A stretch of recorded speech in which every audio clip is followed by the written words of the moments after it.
आज की सुबह ईरान के लिए एक बहुत ही दर्दनाक और काली सुबह है।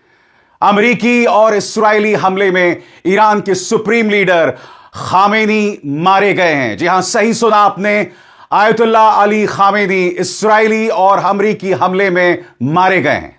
सबसे पहले इस खबर की पुष्टि अमेरिकी राष्ट्रपति डोनाल्ड ट्रंप ने की, मगर जैसे ही उन्होंने इस बात का ऐलान किया तब ईरान ने उसका खंडन किया। मगर कुछ देर बाद इस बात का ऐलान खुद ईरानी टेलीविजन ने किया। अब मैं आपके सामने उस पूरी खबर को पेश करना चाहता हूं। दोस्तों, गौर फरमाया जाए। अमेरिका के राष्ट्रपति डोनाल्ड ट्रंप ने कहा है कि ईरान के सर्वोच्च नेता आयतुल्ला अली खामेनी की मौत हो चुकी है। ईरान के सरकारी टेलीविजन ने पुष्टि की है कि आयतुल्ला अली खामेनी की मौत हो चुकी है। सरकारी टेलीविजन के प्रेजेंटर ने रोते हुए खामेनी की मौत की घोषणा की और बताया, देश में 40 दिनों का शोक रहेगा। शनिवार को अमेरिका और इस्राएल ने ईरान के कई शहरों पर हमले किए थे और रविवार तड़के अमेरिकी राष्ट्रपति ने ट्रूथ सोशल पर खामेनी की मौत को लेकर दावा किया था। ट्रंप ने ट्रूथ सोशल पर लिखा, इतिहास के सबसे बुरे लोगों में से एक खामेनी अब मर चुके हैं। बाद az umri mujahidat